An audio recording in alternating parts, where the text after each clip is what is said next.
So I got a comment on my last video from a long-term subscriber who I do appreciate.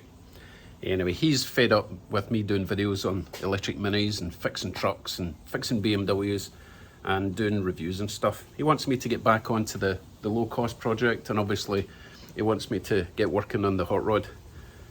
Eventually he wants me to paint it. So today, just for you, I'm working on the truck.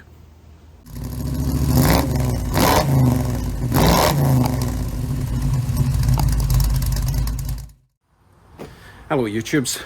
As you probably know, I've been chasing down a multi-cylinder misfire on the red truck. Today I'm going to try 3 different things.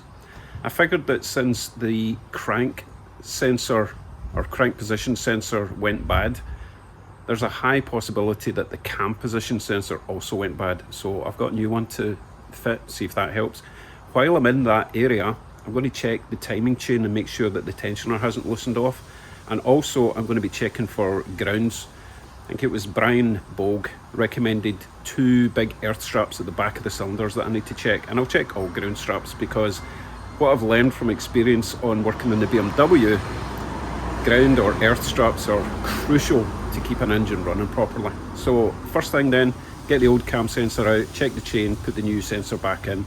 But I'll do one thing at a time so that I know definitively what fixes it, if it fixes it. Right, let me show you where the camshaft sensor lives. The cam position sensor on my 2010 Ram with the 5.7 Hemi lives there. There's a little plug on the end which should have a little red tab like you see on there, and it's just a locking tab. You'd move it that way and then squeeze the plug in. But I know from previous experience that someone broke that locking tab. It still clicks securely, but the locking tab's not there. So I'm going to just squeeze that, pull that off, and that's your sensor down there. It's held in with a 10mm bolt. Once I get that out, I'm going to use a long, thin screwdriver like this. I'm going to stick it in that hole and see if there's any slack in the chain. Done this before, and that's how I knew that the chain was completely gone. Well, the chain wasn't gone, but the tensioner was gone and the chain was just flopping about. So hopefully that doesn't happen again. I'll expect a little bit of slack, maybe a bit that much, but if it goes all the way in and out, I'm in trouble. So hopefully that doesn't happen. Right, let me get this out and see what's inside.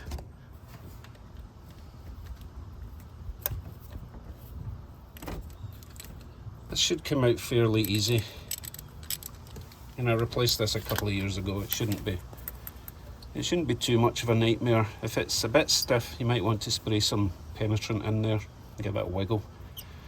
You don't want to snap that off in that unit. Then you have to try and remove the shrapnel that you've left behind. 10mm out. Give this a little wiggle and it should just pop out. Like so. Looks like that. Obviously you want to check for any debris in there, and there's nothing there except oil, so that's fine. So now I'm going to stick a screwdriver in that hole and see what we've got. Hopefully nothing untoward.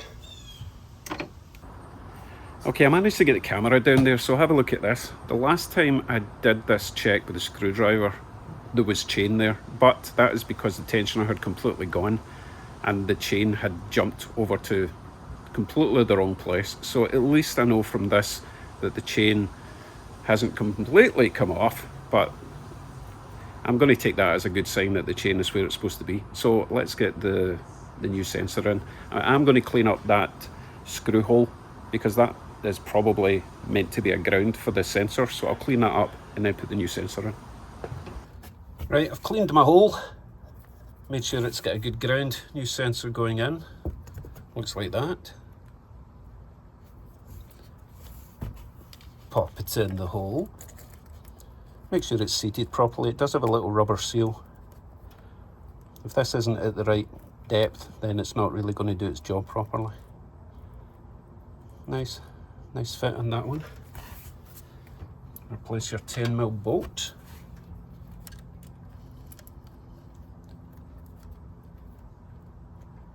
Try not to drop it. There we go.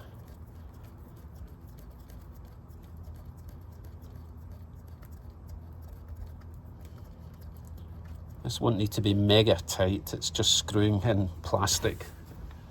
You over tighten that, you're going to crack the housing, or at least crack the... Oh no, you're not going to crack it because it's metal in the end, but hey, still, you don't need to go mega tight in this.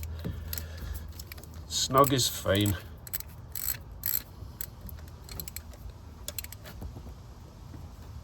There we go.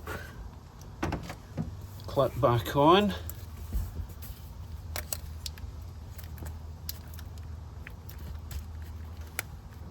There we go. It did click, you just didn't hear it. And obviously if you've got your red locking tab, you would now push that down, which I don't have, but should be fine. Okay, that's that in. Before I go checking all the ground straps, I'm going to start it up, go for a wee drive, see if it's improved anything. I just want to do this meticulously, one thing at a time. If I check for ground straps and wiggled with wires and it works, then I won't know what I fixed, you know. So as I say, start it up, go for a wee drive, still runs like a pig. We'll move on to the earth straps once it cools down.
Nope. Time to search for bad earths and bad connections. This will be fun, but I'm going to wait till it cools down. Sit rep. I've checked all the wires, all the connections, all the earths, everything seems good.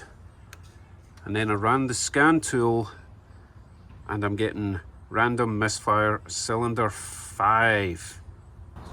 As you may know, I've replaced both spark plugs in cylinder 5. I've replaced the coil pack in cylinder 5. I've checked all the wiring in cylinder 5. Everything seems good. From what I've seen online, another possibility is a worn cam lobe.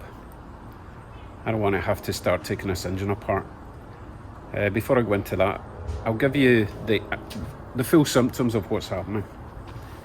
Start it up, absolutely fine.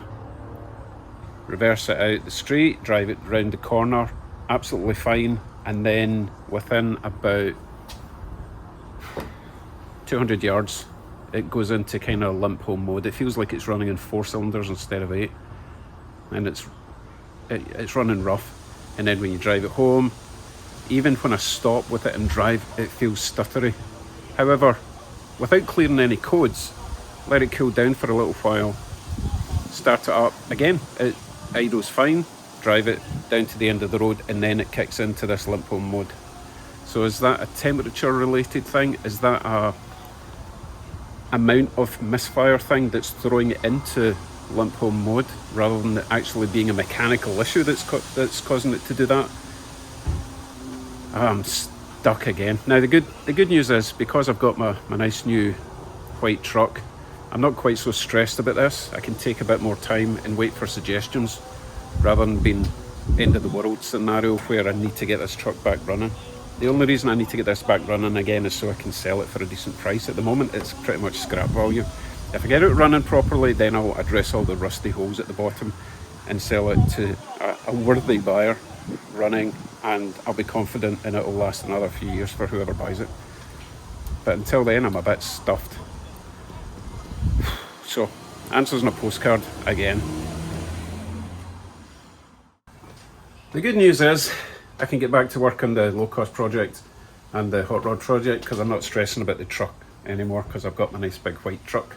And also, thanks to my new subscribers, who was it? Mac, Mr. G and John, who are helping me quite a lot with the BMW, which, as you may notice, it's not here right now because my son's away out in it. So we may have fixed it. Just waiting on that phone call that says, Dad, it's done it again, but we'll see.